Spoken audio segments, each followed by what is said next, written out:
différence dans le fait que nous sommes membres du royaume, mais par notre présence dans la communauté, le royaume de Dieu est proche à tous ceux qui sont loin du royaume de Dieu. Et la question, c'est celle de savoir, est-ce que vous pouvez dire que par votre vie, que par votre conduite, le royaume de Dieu est proche des gens qui vivent dans votre quartier? Le royaume de Dieu est proche des gens qui vivent dans votre quartier. Est-ce que vous pouvez vous dire? Par ma vie et ma présence dans cette vie, dans cet endroit, le royaume de Dieu est plus proche.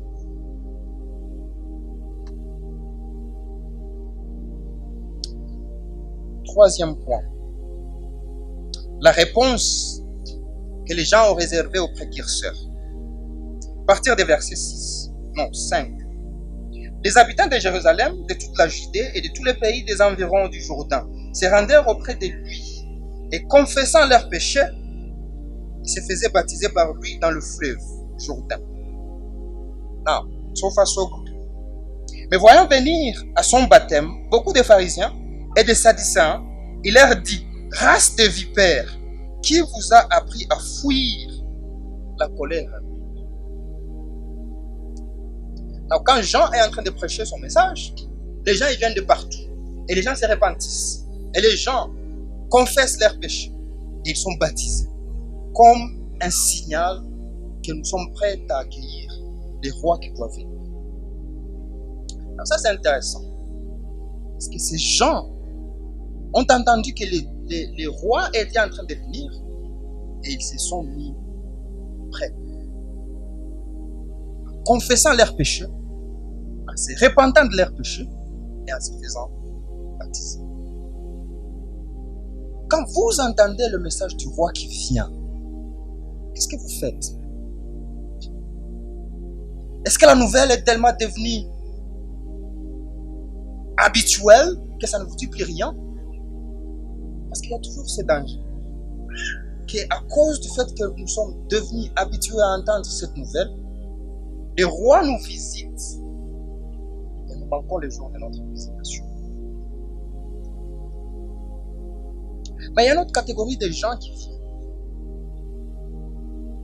Et à ces gens, Jean-Baptiste s'arrête et il dit: on a besoin de discuter un peu plus. Vous les pharisiens,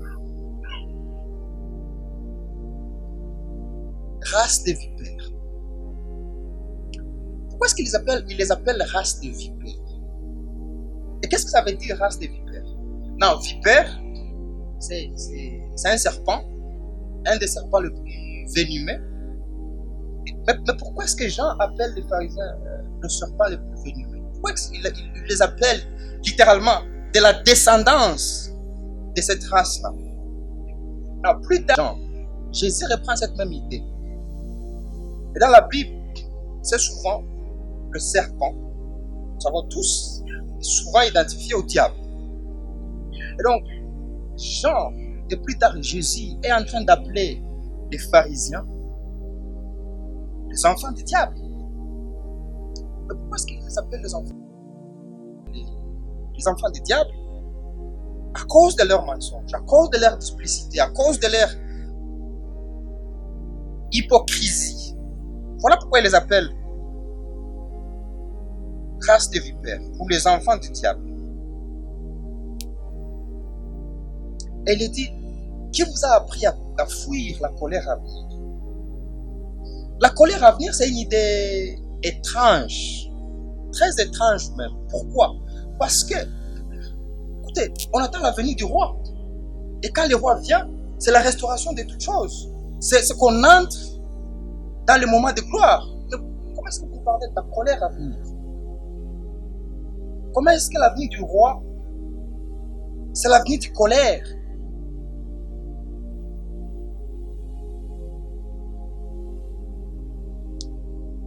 Dans la Bible, à chaque fois que Dieu vient pour les deux raisons. Il vient à la fois pour juger les rebelles et en même temps pour sauver son peuple. Genèse chapitre 3, verset 15. Quand Dieu vient, rencontre Adam, il vient pour prononcer le jugement. Mais en même temps, il vient pour prononcer l'évangile. On voit la même chose avec Noé.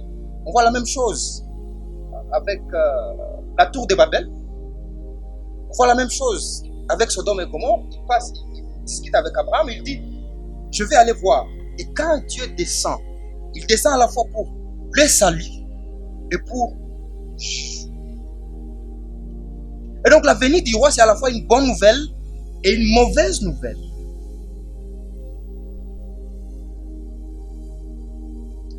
Mais cette idée de jugement aussi, et là c'est souvent mal comprise.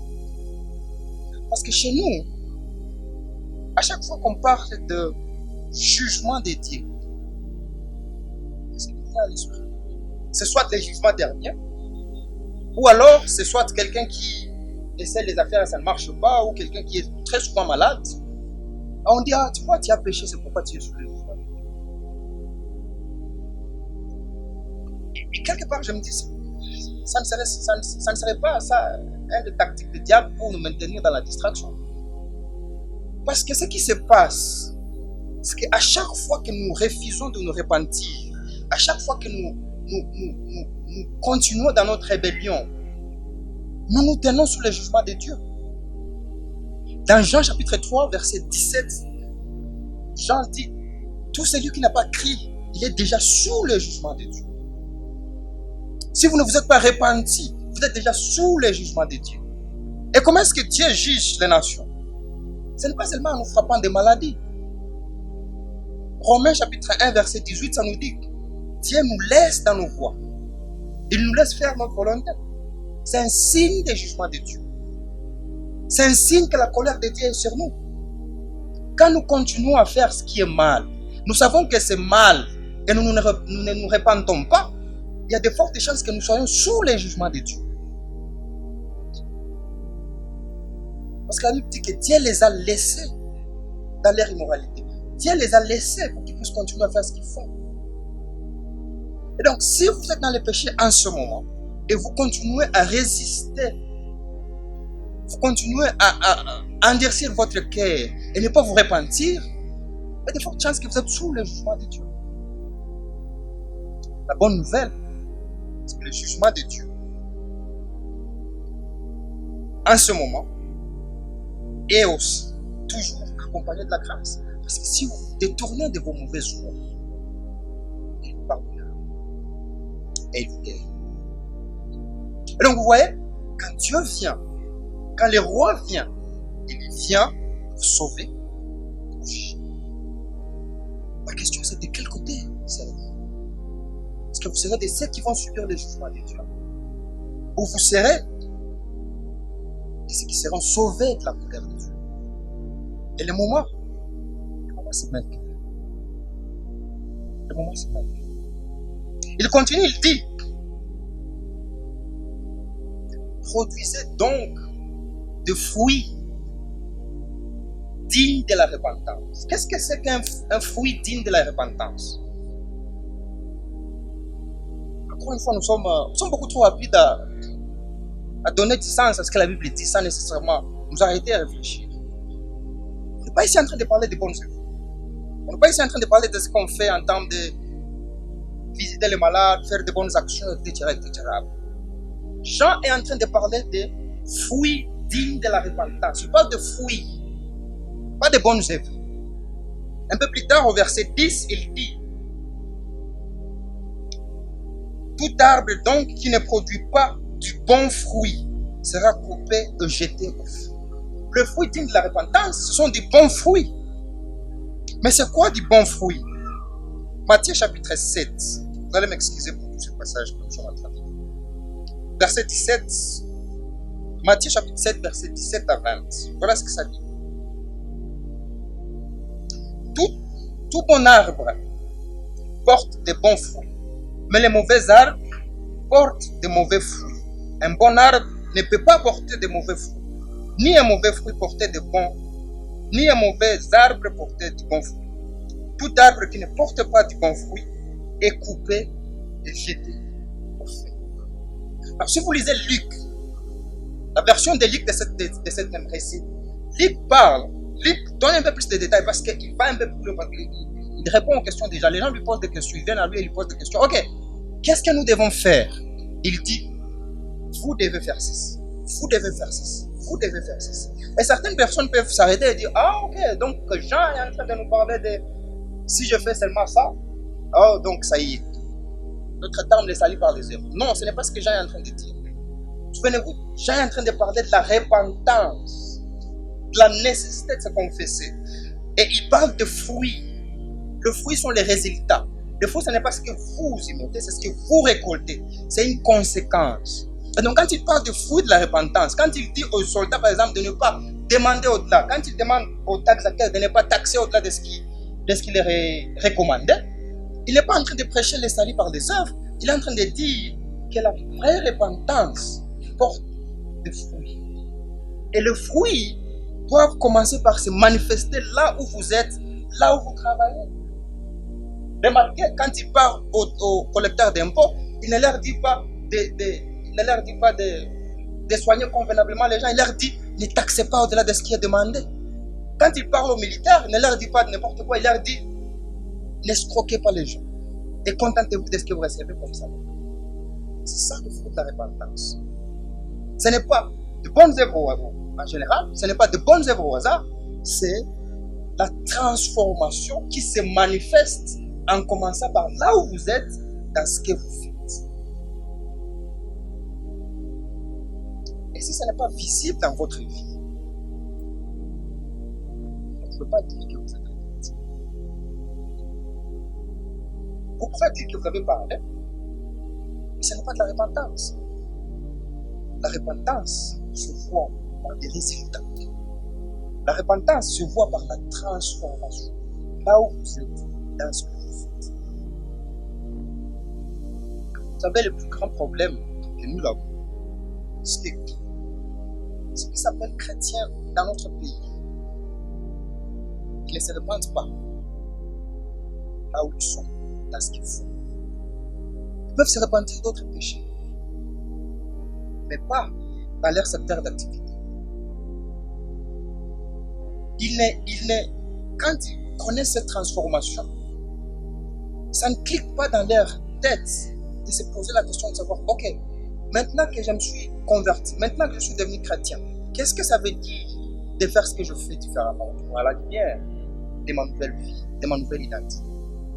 Cette question ne semble pas venir dans la tête. Et aussi longtemps qu'on ne commence pas par là, notre repentance restera inachevée. Il continue, il dit, verset 9, je pense. Et ne prétendez pas en vous-même, ça c'est très intéressant, ne prétendez pas en vous-même en disant, nous avons Abraham comme père. Encore une fois, c'est très intéressant, parce que qu'est-ce qui se passe ici? Alors, Jean, il parle aux Juifs, il parle au peuple de Dieu. Et ils étaient le peuple de Dieu par alliance, l'alliance que Dieu a faite avec Abraham. Et leur confiance était dans quoi? Dans le fait qu'ils étaient les enfants d'Abraham. Vous savez, la vérité c'est que nous faisons tous confiance en quelque chose. Nous avons tous quelque chose qui, au fond du fond, nous nous disons, ah, moi je suis en sécurité. Vous savez pourquoi je suis en sécurité? Parce que je suis en pasteur. Moi je suis en sécurité. Vous savez pourquoi je suis en sécurité? Moi je suis en sécurité parce que je dirige la parole. Moi je suis en sécurité. Vous savez pourquoi je suis en sécurité? Je prêche. Non, ça c'est plus mon problème. Nous nous confions tous en quelque chose. Nous nous tournons tous vers quelque chose et nous nous disons, Dieu va m'accepter. Moi, Dieu va m'accepter. Il va m'accepter. Tu vois, moi je fais ça. Il va m'accepter. Il dit, c'est précisément ce qu'il ne faut pas faire. C'est précisément ce qu'il ne faut pas dire. C'est précisément ce qu'il ne faut pas penser. De dire que parce que j'ai ça, alors je suis en sécurité. Parce que je viens de cette famille, alors je suis en sécurité. Parce que je connais tel, parce que je fais ça, alors je suis en sécurité. Vous n'êtes pas en sécurité en vertu de votre descendance. Vous n'êtes pas en sécurité en vertu de ce que vous faites. Vous êtes en sécurité ce que vous avez écrit. Et il les choque. Qu'est-ce qu'il dit? Il dit, vous n'êtes pas en sécurité. Pourquoi? Parce que de ces pierres, Dieu peut ressusciter des enfants. Peut susciter, des enfants à Abraham. Dieu peut changer et ne plus vous considérer et trouver d'autres enfants à Abraham. Donc, vous n'êtes pas en sécurité. À un moment, quand Moïse voyageait avec les enfants d'Israël ont tellement troublé Dieu. À un moment, Dieu s'est dit, c'était Moïse. On peut recommencer. Mon alliance subsistera. Donc, Dieu peut faire exactement ça.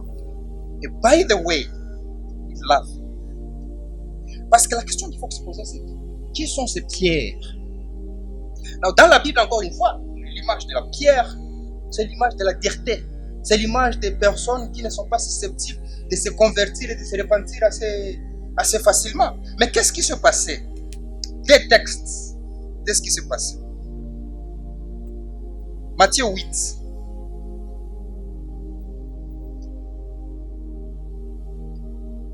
Matthieu 8, 11 et 12. Or, je vous déclare que plusieurs viendront de l'Orient et de l'Occident et seront à table avec Abraham, Isaac et Jacob dans le royaume des cieux.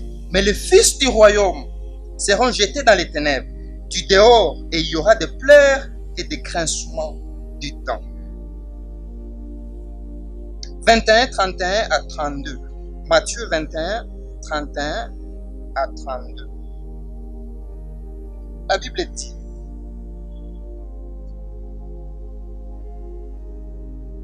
lesquels de deux a fait la volonté du Père? Ils répondirent le premier. Et Jésus leur dit, je vous le dis en vérité, le publicain et le prostitué vous devanceront dans le royaume de Dieu. Car Jean est venu à vous dans la voie de la justice et vous n'avez pas crié en lui. Mais le publicain et le prostitué ont crié. Et vous qui avez vu cela, vous ne vous êtes pas ensuite repentis pour croire en lui. Dieu a littéralement des pierres pour Abraham, pour devenir ses enfants. Parce que les personnes qui étaient les moins susceptibles de se repentir, les personnes qui étaient les moins susceptibles d'accueillir le roi, se sont repentis. Et s'asseront à la table d'Abraham, d'Isaac et Jacob. Et les gens qui étaient en sécurité, les gens qui se pensaient, nous sommes chers, nous, ça ne va rien demander. Nous, on a déjà de la boîte. C'est ça, en fait. Yo.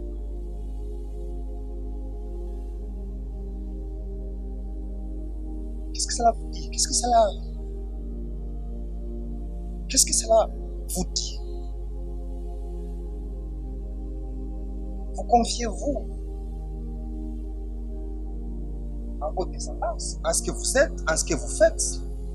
Vous allez tourner dans la repentance et la foi vers ces grands frères. Parce qu'il dit, verset 12, il dit, verset 10, pardon, déjà, la cognée est mise à la racine des arbres. Ça veut dire quoi? Se repentir et devenir dirigeant. Se repentir et devenir la décision d'une extrême importance. Parce que si vous ne vous repentez pas immédiatement,